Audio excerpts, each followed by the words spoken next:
जब मैं 7 साल का था तो अचानक मेरे दिमाग में एक खाली पैनल आया। पहले तो मुझे लगा कि यह मेरा चीट कोड है, लेकिन मैंने सब कुछ ट्राई किया और इसे एक्टिवेट नहीं कर पाया। फिर यूनिवर्सिटी में जाने के बाद पैनल ने अचानक हमारी यूनिवर्सिटी लाइब्रेरी की किताबों पर रिएक्ट किया और अलग अलग फील्ड की हजारों किताबों की लिस्ट दिखाई। शुरू में इतनी सारी किताबें देखकर मैंने हार मानने का सोचा, लेकिन मुझे पता चला कि अगर मैं 3 दिन तक नहीं पढ़ूंगा तो मेरी आवाज चली जाएगी और मैं गूंगा हो जाऊंगा। न चाहते हुए भी मैंने यूनिवर्सिटी के अपने 4 साल सारी किताबें पढ़ने में बिताए। उसके बाद मेरे दिमाग का पैनल हवा में गायब हो गया। ग्रेजुएशन के करीब आने तक अपने 3 रूममेट्स के साथ फेयरवेल डिनर करने के बाद जैसे ही हम रेस्टोरेंट से निकले, मैंने देखा कि कुछ गड़बड़ है। तेज बारिश के बावजूद हम बिल्कुल भीगे नहीं थे, बल्कि इसने हमारी शराब को बेअसर कर दिया और हमें आरामदायक एहसास भी दिया। और भी अजीब बात यह थी कि जो पैनल गायब हो गया था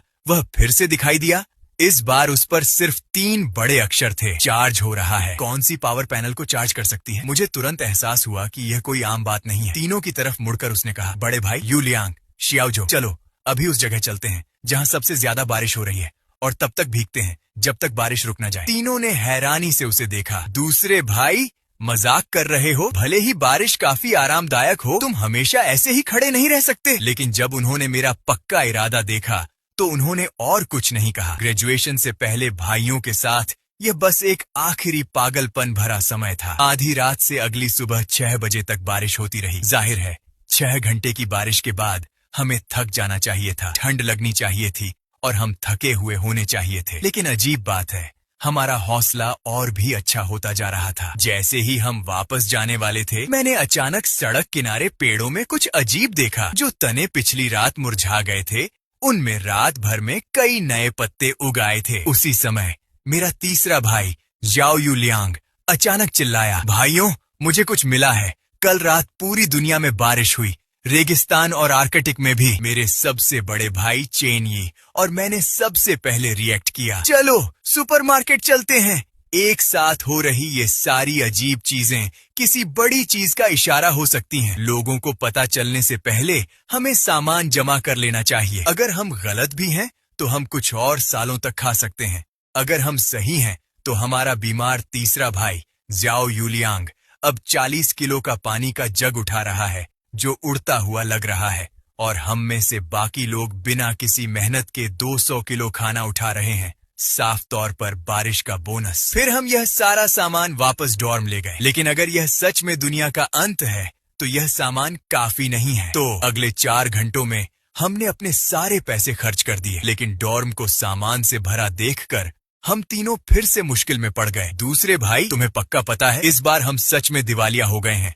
मेरी नजर खिड़की पर टिकी थी। देखो, मैंने कहा, कल हमने जो लॉन काटा था वह हमारी जांघों जितना लंबा हो गया है। अंदर के कीड़े भी 2-3 गुना बढ़ गए हैं। क्या तुम में से किसी ने पहले कभी ऐसा कुछ देखा या सुना है? हम तीनों ने एक दूसरे को देखा, फिर सिर हिलाया और कुछ नहीं कहा। फिर मैंने उनसे घर पर फोन करने को कहा। सच में आधे दिन के अंदर दुनिया भर के कई लोगों ने इस अजीब बात पर ध्यान दिया, क्योंकि सामान जमा हो रहा था। सुपरमार्केट और सुविधा स्टोर खाली हो गए और बारिश में फंसे कई लोगों के शरीर में बदलाव महसूस हुए। बदकिस्मती से चीन में बारिश सुबह सुबह हुई, इसीलिए चीन में बहुत कम लोग बारिश में फंसे। हालांकि किसी को उम्मीद नहीं थी कि इस बारिश के 18 घंटे बाद दुनिया भर में एक और जोरदार बारिश शुरू हो जाएगी। यह बारिश बहुत बुरी लग रही थी। यह साफ चुभ रही थी और इसमें थोड़ी मछली जैसी गंध भी थी। इससे भी जरूरी बात यह थी कि मेरे दिमाग के पैनल ने कोई रिएक्शन नहीं दिखाया। तो मैंने जल्दी से अपने 3 बड़े भाइयों को डॉर्मेट्री में वापस बुलाया और उनसे कहा कि वे अपने घर वालों से कहें कि वे बारिश में न फंसें। मेरा सबसे बड़ा भाई चेन यी दूसरे क्लासमेट्स को वापस आने के लिए मनाना चाहता था, लेकिन मैंने उसकी कलाई पकड़ ली। ये बेकार था, हमारी बातों का कोई हक नहीं था। इसके अलावा जब से उन्हें एहसास हुआ कि उन्हें उस दोपहर सामान जमा करके अपने डॉर्मेट्री में ही रहना है, हमें पहले ही अलग थलग कर दिया गया था। इसके अलावा मैं सिर्फ अंदाजा लगा रहा था, अगर मैं गलत होता तो वे हमसे नाराज हो जाते। थोड़ी देर बाद हमें अपने फोन पर चीनी सरकार से एक पुश नोटिफिकेशन मिला, जिसमें लोगों से तुरंत बारिश से निकलने की अपील की गई थी। स्कूल ने मैसेज ब्रॉडकास्ट किया, लेकिन कई लोगों ने इसे नजरअंदाज कर दिया, यह मानते हुए कि यह उन्हें और मजबूत होने से रोकने के लिए एक ऑफिशियल झूठ है। सुबह 5 बजे तक मैं अपनी नींद से उठा। लाइट जलाने का इरादा था, लेकिन देखा कि पावर कट हो गया है। बाहर घना अंधेरा था। नाश्ते के बाद जैसे ही सुबह हुई, हमने आखिरकार बाहर का नजारा देखा। कभी खूबसूरत कैंपस रातों रात पूरी तरह तबाही का मंजर बन गया था। लगभग सारे फूल, पौधे और पेड़ मर चुके थे और मेटल की बाड़ भी इतनी खराब हो गई थी कि पहचानना मुश्किल था। इससे भी ज्यादा डरावनी बात यह थी कि गड्ढों में जियानगुओं की कई खराब लाशें पड़ी थीं। अपने पुराने क्लासमेट्स को रातों रात बदला हुआ देखकर डॉर्मेट्री में हम चारों बहुत देर तक चुप रहे, लेकिन हम सभी को गहराई से एहसास हुआ कि दुनिया का अंत सच में आ गया है। जैसे ही हम अभी भी हैरान थे, तीसरे दिन की बारिश आ गई। इस बार बहुत से लोगों ने बारिश में जाने की हिम्मत नहीं की। जैसे ही मैंने उसे छुआ, मुझे लगा कि यह बारिश पहले दिन जैसी ही थी, फिर भी किसी तरह अलग थी। यह क्या हो सकता है? लेकिन वह पक्का इरादा करके डॉर्मेट्री के 3 लोगों को बारिश में ले गया। यह देखकर दूसरे स्टूडेंट्स ने हिलने की हिम्मत नहीं की। वे ऑफिशियल कंफर्मेशन का इंतजार कर रहे थे, लेकिन शायद इसलिए कि दूसरी बारिश ने ज्यादातर कम्युनिकेशन लाइनों को खराब कर दिया था, उन्हें मैसेज मिलने से पहले लगभग 2 घंटे इंतजार करना पड़ा। आदरणीय लोगों, कृपया इस बारिश में तुरंत अंदर आ जाएं। अगर आपकी तबीयत ठीक नहीं है तो तुरंत निकल जाएं। यह ऑफिशियल बयान था, इतना छोटा और सीधा। शायद सरकार के सबसे ऊंचे लेवल को भी एहसास हो गया था कि इंसानियत को एक ऐसे खतरे का सामना करना पड़ सकता है जो पहले कभी नहीं हुआ, और सभी लोगों की ताकत को एक होना चाहिए। उस पल बारिश में मैंने कुछ अजीब देखा। जो लॉन कभी खाली था, वह तेजी से बारिश से भीग रहा था, और जो कीड़े दूसरी बारिश से बच गए थे, वे दर्जनों गुना बड़े हो गए थे। दूर एक सिकाड़ा आधे इंसान की ऊंचाई तक बढ़ गया था। लेकिन अजीब बात है, इंसानों में इस बारिश में ऐसे बदलाव नहीं दिखे। जब तक हम डॉर्मेट्री वापस नहीं आए, तब तक हमें धीरे धीरे यह अजीब बात समझ नहीं आई। अगर पहली बारिश एनहांसमेंट थी और दूसरी बारिश सिलेक्शन थी, तो तीसरी बारिश सुपरनैचुरल ताकतें लेकर आई। मैंने अपने सबसे बड़े भाई चेन यी को अपनी मुट्ठी उठाते देखा, और उसके शरीर से एक गहरी ताकत निकली। यह तेजी से फिर से जम गई, जिससे आधे इंसान जितनी ऊंची मिट्टी की दीवार बन गई, जो उसके सामने एक मजबूत ढाल की तरह खड़ी थी। इसी समय उसके चौथे भाई जू ने भी अपनी हथेली खोली, और उसके हाथ से पानी की एक अजीब सी धार लगातार बह रही थी, जो उसके कंट्रोल में एक फुर्तीले बूढ़े सांप की तरह हिल रही थी। उसके तीसरे भाई जाओ यूलियांग के पास एक अजीब सी काबिलियत थी। उसने कहा कि यह एक कॉन्ट्रैक्ट है, लेकिन क्योंकि कोई सही कॉन्ट्रैक्ट पार्टनर नहीं था, इसीलिए वह इसे दिखा नहीं सका। जहां तक मेरी बात है, मुझे लगा कि मैंने 2.5 काबिलियत हासिल कर ली है। एक तो 2 बारिशों से मिली मेंटल काबिलियत थी, और दूसरी एक पूरी तरह से चार्ज्ड पैनल थी, जो 500 क्यूबिक मीटर वर्चुअल स्पेस को अनलॉक करती थी। बाकी आधा हिस्सा एक इंफॉर्मेशन पैनल जैसा था। अब मुझे बस उन तीनों को देखना था, और उससे जुड़ी एट्रीब्यूट इंफॉर्मेशन मेरे सामने आ जाती थी। और भी अजीब बात यह थी कि जब मैंने उसमें देखा, तो मुझे अपनी इंफॉर्मेशन भी दिख रही थी। फिर मैं खिड़की के पास गया। मेरा चेहरा गंभीर था। चलो अपना सामान पैक करके मेरे वर्चुअल स्पेस में रख देते हैं। हो सकता है हम ज्यादा देर स्कूल में न रुक पाएं। वैन यान और जो हैरान दिखे। दूसरे भाई, तुम ऐसा क्यों कह रहे हो? बाहर की दुनिया लगभग अलग अलग म्यूटेटेड कीड़ों से भर गई है। सरकार को जल्द ही इस बारे में कोई फैसला लेना चाहिए। और सच में थोड़ी ही देर बाद कैंपस ने एक नोटिस दिखाया। सभी टीचर और स्टूडेंट ध्यान दें, जियांगचेंग शेल्टर शुरू में पूरा हो गया है। प्लीज अपना सामान ले आएं और मिलिट्री के साथ कल सुबह सही तरीके से शेल्टर में आ जाएं। यह सुनकर चेंग यी की आंखें चौड़ी हो गईं। दूसरे भाई, तुम कमाल के हो। कोई हैरानी नहीं कि तुम जियांगचेंग यूनिवर्सिटी में सबसे तेज दिमाग वाले हो। हालांकि मैंने अपना सिर झुका लिया। यह असल में अच्छी खबर नहीं थी। यह सिर्फ इस छोटे से खतरे की वजह से नहीं हो सकता कि इंसानियत को कुछ काबिलियत छोड़ने पर मजबूर होना पड़ा हो। लेकिन शेल्टर जाने में अभी एक दिन बाकी था। मैंने खिड़की के बाहर आगे पीछे उड़ते हुए बड़े बड़े कीड़ों को देखा और सोच में डूब गया। बेकार इंतजार करने के बजाय मैंने बाहर जाकर अपनी नई जागी हुई काबिलियत को टेस्ट करने का फैसला किया। इसलिए जब मैंने अपने डोर में बाकी तीनों को इस आइडिया के बारे में बताया, तो वे सब एक्साइटेड हो गए। तो चलो प्लेग्राउंड में चलते हैं और उस टोड को देखते हैं। वैन यानचेंग ने गुस्से में कहा, दूसरे भाई, क्या तुमने पहले नहीं कहा था कि वह टोड जहरीला हो सकता है और हमें उसके पास आसानी से नहीं जाना चाहिए? पहले तो ये सिर्फ एक अंदाजा था। इसके अलावा अगर वह सच में जहरीला है तो ये बुरा नहीं होगा। जैसे ही मैंने कहा, मेरी नजर मेरे तीसरे भाई शियाओ यूलियांग पर पड़ी। वह मेरी घूरती नजर से चौंक गया। तुम मुझे क्यों देख रहे हो? मैंने यह नहीं कहा कि मैं कुछ भड़काने वाला हूँ। रुको दूसरे भाई, तुम तो यह नहीं कह रहे हो कि मैं उस टोड के साथ कोई कॉन्ट्रैक्ट करूँ, है ना? नहीं नहीं नहीं, बिल्कुल नहीं। वह चीज पहले से ही मेरी भूख खराब कर रही है। लेकिन अगर वह सच में जहरीली है तो वह बहुत ताकतवर हो सकती है। वह भी नहीं चलेगा। उस चीज के मेरे शरीर में जाने के बारे में सोचकर ही मुझे उल्टी आ रही है।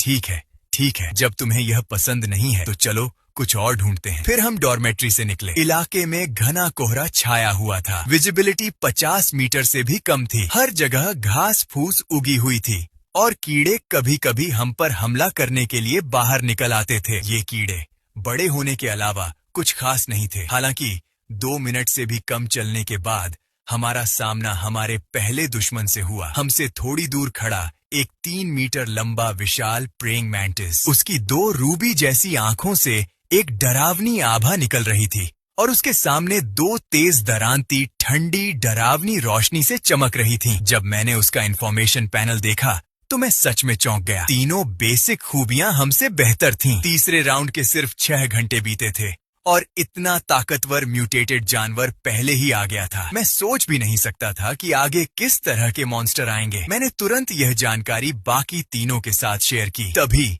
एक तेज दरांती हमारी तरफ झपटी। हम तेजी से तितर बितर हो गए। जू झो की आंखों में स्पिरिचुअल पावर की एक चमक चमकी और उसकी हथेली से पानी की एक धार निकली। एक चालाक सांप की तरह बड़ी चालाकी से उस बड़े मैंटिस की ताकत को चकमा देकर उसके पेट के नीचे से निकल गई। फिर एक भारी हथौड़े की तरह वह उसके दिल में घुस गया। उस बड़े मैंटिस ने एक जोरदार दहाड़ मारी। उसके बड़े दरांती जैसे अगले पैर बेतहाशा फड़फड़ा रहे थे।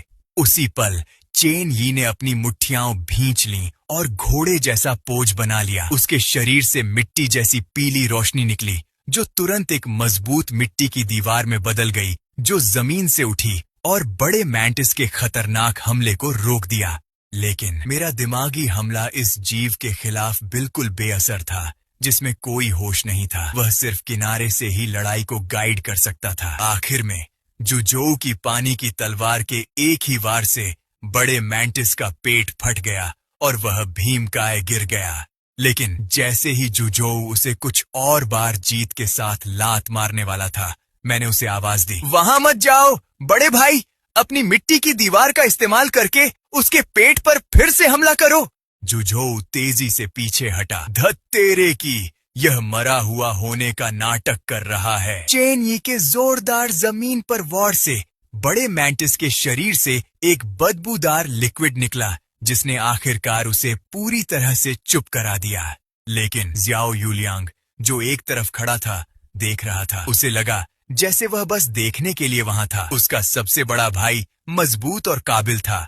उसका दूसरा भाई सिर्फ हालात को कंट्रोल करना जानता था और उसका चौथा भाई बहुत ताकतवर था। फिर भी वह कुछ नहीं कर सकता था। यह एहसास बहुत बुरा था। वह नहीं चाहता था कि ऐसा दोबारा हो, इसलिए वह भारी कदमों से चलकर हमारी तरफ आया। दूसरे भाई, उसने कहा, मैं उस टोड को पकड़ना चाहता हूँ। हम तीनों तुरंत हैरान रह गए, लेकिन मैंने जल्दी ही उसकी चिंता समझ ली। यूलियांग, तुम्हें जबरदस्ती करने की जरूरत नहीं है। शायद बाद में हमें कोई ज्यादा सही इंसान मिल जाए। मुझे पता है, उसने कहा, लेकिन वह बेबसी का एहसास, अपने भाइयों को अपनी जान जोखिम में डालते देखना और तुम सिर्फ खड़े होकर देख सकते हो, सच में सहना बहुत मुश्किल है। ठीक है, चलो कोई फैसला लेने से पहले टोड की हालत देखते हैं।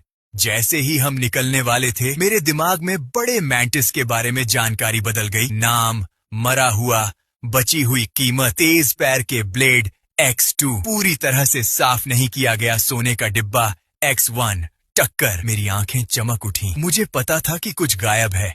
ये लूट का डिब्बा है, मैंने कहा।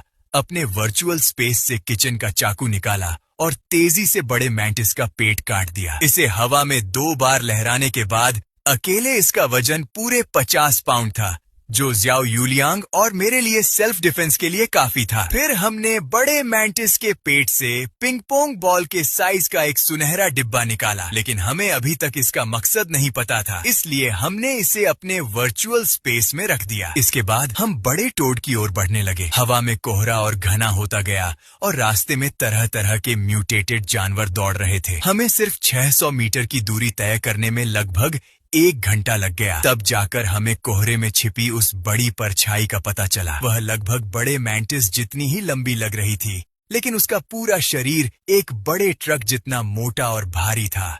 उसकी दोनों आंखें दाएं बाएं घूम रही थीं और वह कभी कभी अपनी लंबी जीभ बाहर निकालता हवा में फुटबॉल जितने बड़े मच्छरों को निगल जाता। जू झोऊ बहुत देर तक वहीं हैरान खड़ा रहा। तभी अचानक मेरे दिमाग में 2 इंसानी चेतनाएं उभरी। मेरा चेहरा खिल उठा। कोई और आ रहा है। कोहरे से 2 पुलिस ऑफिसर जो वर्दी पहने हुए थे निकले। स्टूडेंट, यहाँ खतरा है, तुरंत अपने डॉर्म में वापस जाओ। जियान चोंग जू झोऊ ऐसे चिल्लाया जैसे उसे कोई बचाने वाला मिल गया हो। ऑफिसर, तुम सही समय पर आए हो।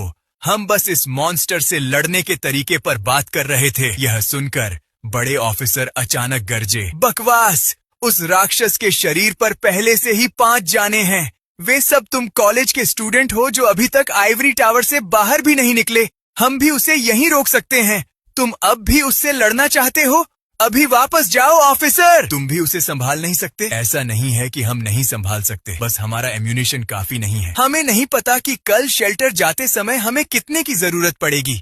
इसे यहाँ बर्बाद करने की कोई जरूरत नहीं है।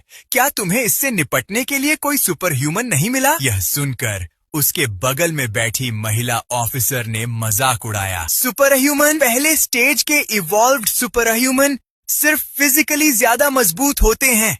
इस लेवल के म्यूटेटेड जानवर के सामने वे सब्जियों से अलग नहीं हैं। और जो लोग 2 बारिश की फुहारों में फंस जाते हैं और अपनी सुपर ह्यूमन एबिलिटीज जगा लेते हैं, वे पूरे जियांगचेंग में बहुत कम हैं। दूसरे शब्दों में, सिर्फ वही लोग अपनी सुपर ह्यूमन एबिलिटीज जगा पाते हैं जो 2 बारिश की फुहारों में फंस जाते हैं। क्या बारिश के टाइम की कोई जरूरत है या कोई बारिश का पानी इकट्ठा कर रहा है? पूरा इंसान पानी में भीग गया था। तीसरी बारिश में काफी लोगों ने बारिश का पानी इकट्ठा किया, लेकिन उस बारिश के बाद पानी आम पानी से अलग नहीं था। उसमें भीगने की तो बात ही छोड़िए, उसे पीने से भी कोई फिजिकल बदलाव नहीं हुआ।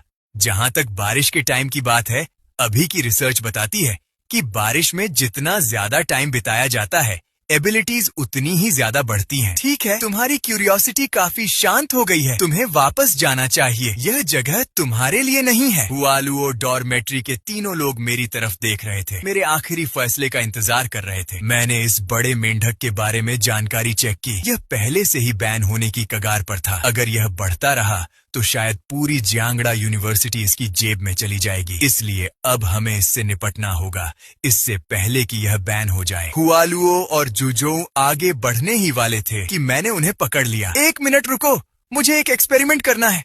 मैंने अपने वर्चुअल स्पेस से एक सर्चलाइट निकाली और उस बड़े मेंढक की तरफ दौड़ा। 3 अच्छे स्वभाव वाले बच्चे भी तुरंत दौड़े, जबकि 2 पुलिस ऑफिसर उसकी स्पीड देखकर हैरान रह गए। क्या वे सब सुपर ह्यूमन थे? इस समय मैं उस बड़े मेंढक की आंखों में सर्चलाइट डाल रहा था। मेरी समझ से मेंढक आम तौर पर रात में ज्यादा एक्टिव होते हैं और तेज रोशनी को कम सहते हैं। शायद इसीलिए वह इतना सुस्त था। जब मुझे सही एंगल मिला और मैंने सर्चलाइट सीधे उसकी आंखों में डाली, तो वह बड़ा मेंढक सच में 2 सेकंड के लिए रुक गया। बदकिस्मती से ज्यादा देर तक रोशनी रहने का कोई खास असर नहीं हुआ। फिर जू झोऊ ने मेंढक के पेट की तरफ पानी की धार छोड़ी, लेकिन मेंढक ने कोई रिएक्शन नहीं दिया, उसकी तरफ देखा तक नहीं। जू झोऊ को अचानक लगा कि एक मेंढक ने उसका मजाक उड़ाया है और वह तुरंत दोबारा हमला करने के लिए तैयार हो गया, लेकिन मैंने उसे रोक दिया। इस मेंढक में पानी वाली काबिलियत जाग गई थी और उसे पानी से कोई दिक्कत नहीं होनी चाहिए। मुझे इसे संभालने दो, मैंने आंखें बंद करते हुए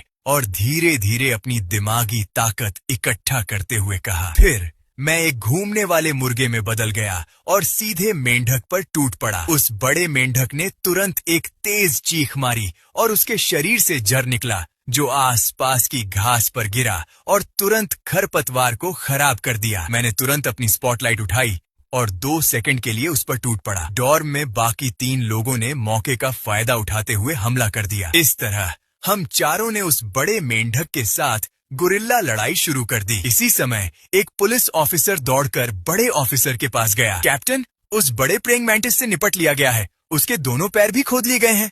वेनियान के बगल में बैठी महिला ऑफिसर हैरान रह गई। पैर? तुम्हारा मतलब उससे है? जवान ऑफिसर ने उस तरफ देखा जिस तरफ वह इशारा कर रही थी और उसे तुरंत यकीन नहीं हुआ। नहीं, ये सही है। इन स्टूडेंट्स ने सच में उसे मार डाला। आधे घंटे की लड़ाई के बाद उस बड़े मेंढक के कई घाव हो गए थे। उसे आखिरकार एहसास हुआ। ये महसूस करते हुए कि कुछ गड़बड़ है, मैं मुड़कर भागने के लिए तैयार हो गया। मेरी ईमानदारी तेजी से एक लंबी टांगों वाली ढाल में बदल गई जिसने उसका रास्ता रोक दिया। हालांकि यह एक मेंढक के खिलाफ बेकार था। वह हवा में ऊंची छलांग लगाई, उसके पैर जमीन से उठ गए। जैसे ही वह अपने सबसे ऊंचे स्थान पर पहुंची, जहर का विचार अचानक मेरे दिमाग में फिर से कौंध गया और उसका विशाल शरीर जोर से जमीन पर गिर गया। 4 मजबूत आदमियों ने उसे खत्म करने के लिए सेना में शामिल हो गए। जल्द ही मेंढक की हांफना बंद हो गई। उसकी बड़ी पानी भरी आंखें कैद हो गईं। मेरे चेहरे पर भावना का कोई निशान नहीं था। तीसरे भाई, क्या आप उसके साथ कोई अनुबंध करना चाहते हैं? जियो यूलियांग ने विशाल प्राणी को देखा, लंबे समय तक विचारों में खोया रहा। दूसरे भाई, उसे मार डालो। उसके शरीर पर हमारे साथियों का बहुत अधिक खून है।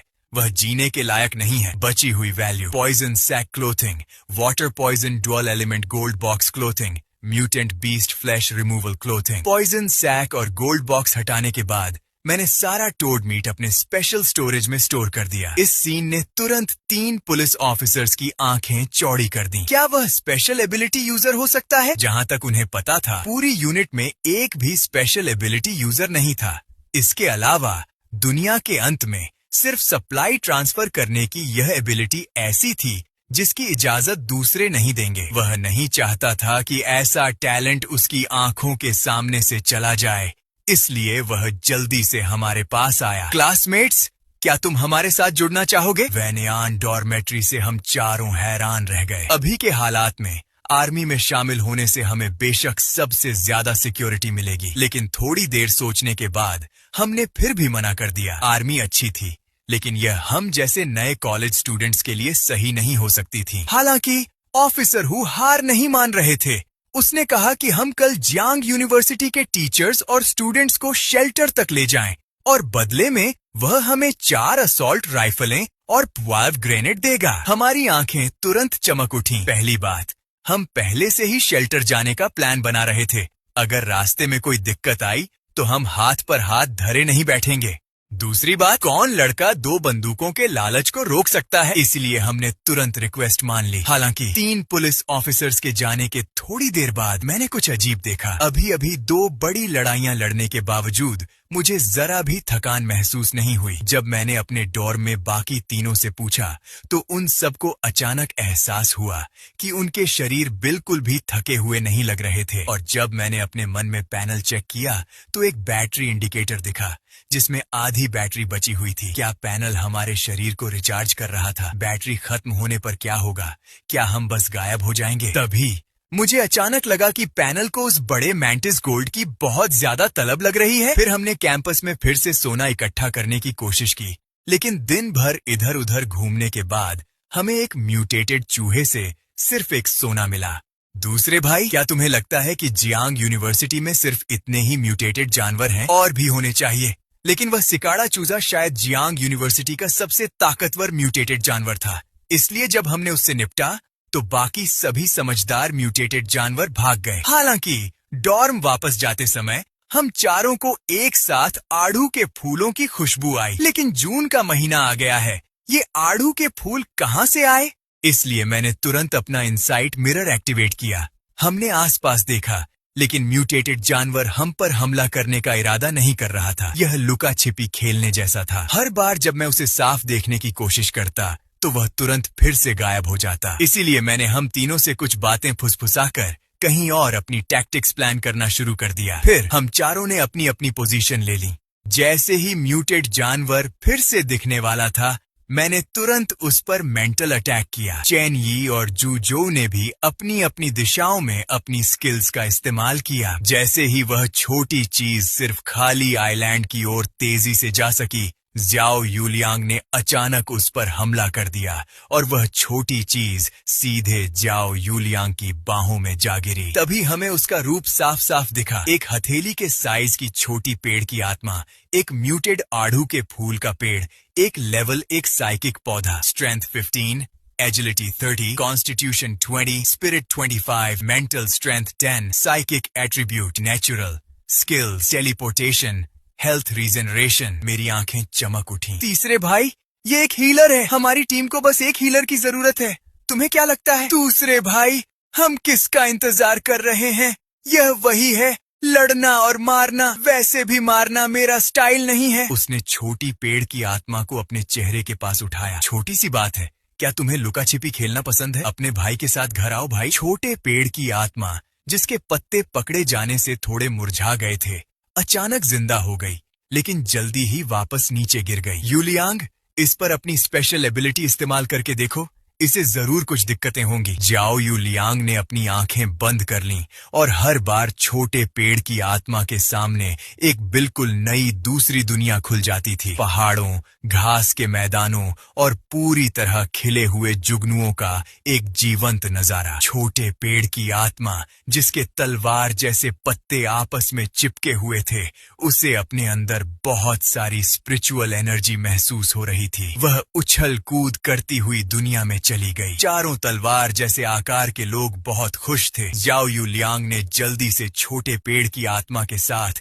एक कॉन्ट्रैक्ट किया। पूरा प्रोसेस बहुत ही आसान और बिना रुकावट वाला था। जब मैंने ज़्याओ यूलियांग का कॉन्फिडेंट वाला व्यवहार फिर से देखा, तो मैं एक पल के लिए हैरान रह गया। हालांकि मुझे छोटे पेड़ की आत्मा की जान बचाने की एबिलिटी नहीं मिली, फिर भी लड़ाई में टेलीपोर्टेशन बहुत काम का था। लेकिन जिस चीज ने मुझे और भी हैरान किया, वह थी 4 बेसिक खूबियां। यह कमाल है, एक दिन से भी कम समय में इतना बड़ा सुधार। मैंने तुरंत बाकी 2 की जानकारी चेक की और उनमें भी काफी सुधार हुआ था। क्या ऐसा हो सकता है कि अनगिनत एलियन जानवरों को मारने से कोई ज्यादा ताकतवर हो जाता है? या यह हमेशा रहने वाली धुंध की वजह से है? या शायद उन्होंने उस बारिश को पूरी तरह से सोखा नहीं है जिसमें वे पहले फंस गए थे? मैं सच में समझ नहीं पा रहा हूँ।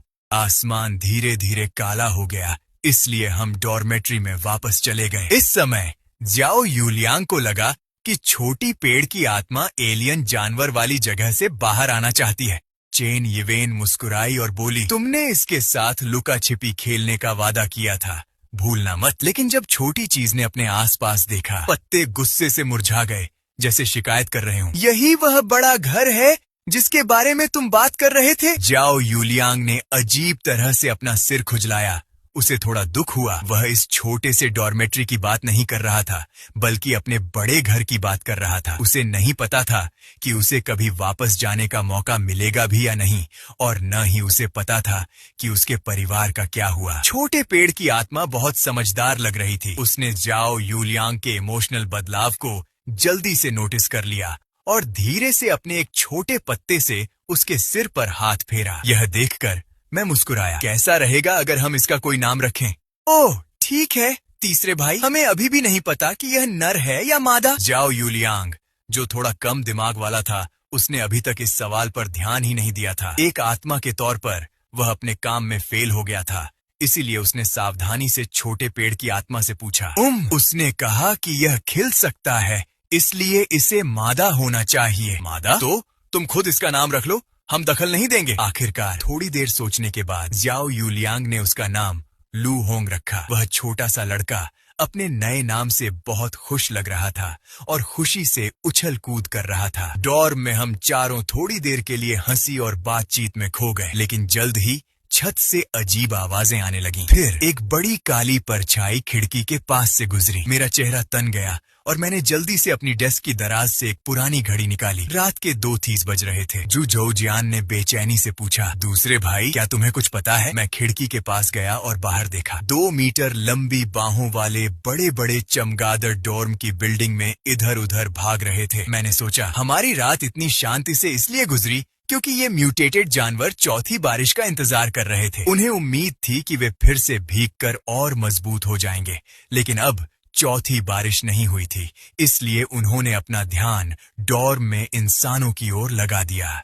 जैसे ही मैंने बोलना खत्म किया, दरवाजे के बाहर से एक चीख सुनाई दी। चारों डॉर्म बिल्डिंग में तेजी से दहशत फैल गई। चेन यी ने अपने क्लासमेट्स की मदद के लिए चीखें सुनी तो वह परेशान हो गया। दूसरे भाई, क्या हमें बाहर जाना चाहिए? थोड़ी देर रुको, कैंपस में तैनात हथियारबंद पुलिस जल्द ही यहाँ आ जाएगी, तब बाहर जाने में देर नहीं हुई है। क्यों? वे सभी हमारे क्लासमेट हैं। जब तक हथियारबंद पुलिस पहुंचेगी, तब तक शायद कुछ घायल हो चुके होंगे या मर भी चुके होंगे। बॉस, तबाही में जान माल का नुकसान तो होना ही है।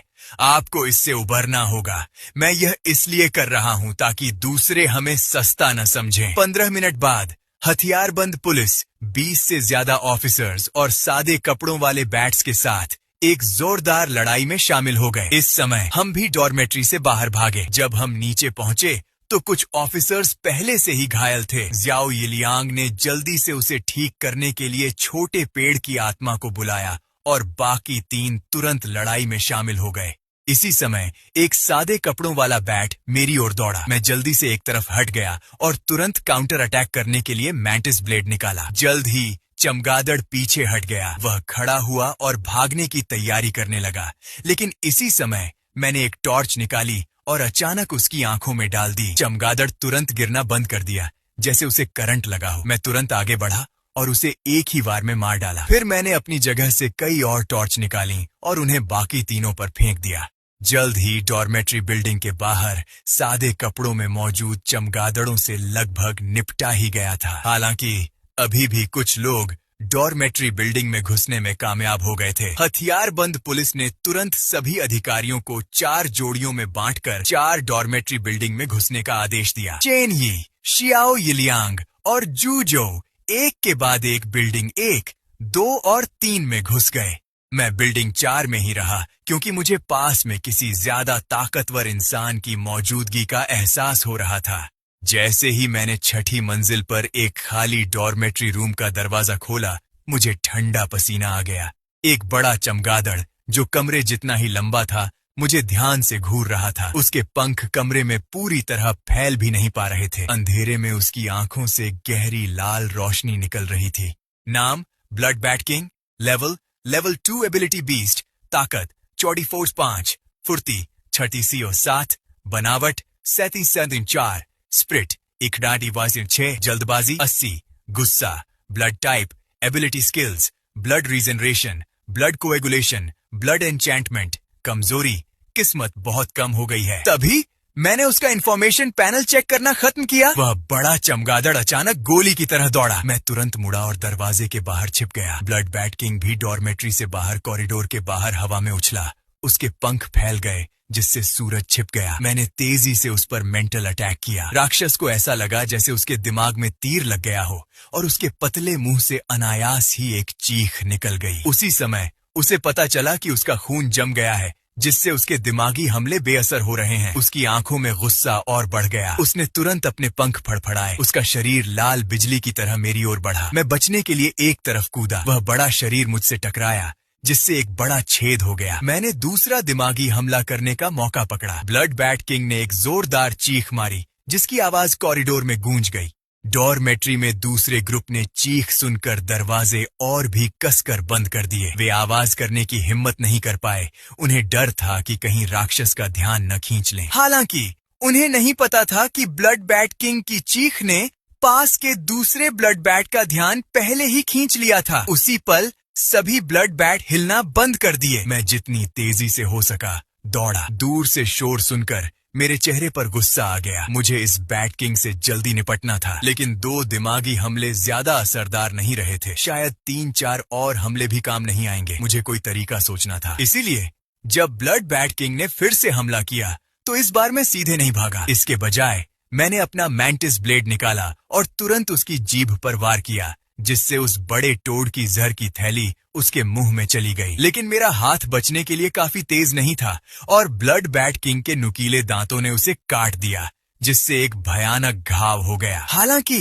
अब मेरे पास इसके बारे में चिंता करने का समय नहीं था। मेरी नजरें बैट किंग पर टिकी थीं। मुझे डर था कि जहर की थैली काम नहीं करेगी। किस्मत से थोड़ी देर बाद जहर सू को घाव पर बहुत तेज दर्द होने लगा और लाल लिक्विड पूरी जमीन पर बह चुका था। हर जलन वाला दर्द मुझे याद दिला रहा था कि दुनिया का अंत कोई मजाक नहीं है। लेकिन इसी समय छोटे ब्लड बैट्स का झुंड आ गया था। उन्होंने छठी मंजिल को घेर लिया था, लगातार लाशों को हिला रहे थे। उनकी आंखों में अनिश्चितता और लाचारी झलक रही थी। मैं तुरंत खड़ा हो गया। हाथ में मैंटिस ब्लेड था। अगर वे हमला करते तो मैं अपनी आखिरी ताकत से ही लड़ पाता। तभी कॉरिडोर में अस्त व्यस्त कदमों की आहट धीरे धीरे साफ होने लगी। चेन यी और बाकी लोगों ने यह नजारा देखा तो उनकी आंखें गुस्से से चौड़ी हो गईं। मेरा दूसरा भाई और बाकी 2 लोग मेरी तरफ दौड़े। उनके चेहरे हैरानी से भरे हुए थे। जियाओ यूलियांग ने तुरंत मुझे ठीक करने के लिए एक छोटी सी पेड़ की आत्मा छोड़ी। जू झोउ ने जमीन पर पड़े बड़े चमगादड़ को देखा, फिर हवा में उड़ते ब्लड चाबुक के झुंड को देखा। उसकी आंखों में वहशीपन की चमक थी, लगभग उन्हें जिंदा ही चमगादड़ बना लेना चाहता था। चेन यी ने मेरे नीचे खड़े लोगों को देखा, फिर कसकर बंद दरवाजों को। उसका दिल मिली जुली भावनाओं से भर गया। उसे उम्मीद नहीं थी कि कोई भी मदद के लिए नहीं आएगा। भले ही 2 बार बारिश में कम लोग फंसे थे, उसके ज्यादातर क्लास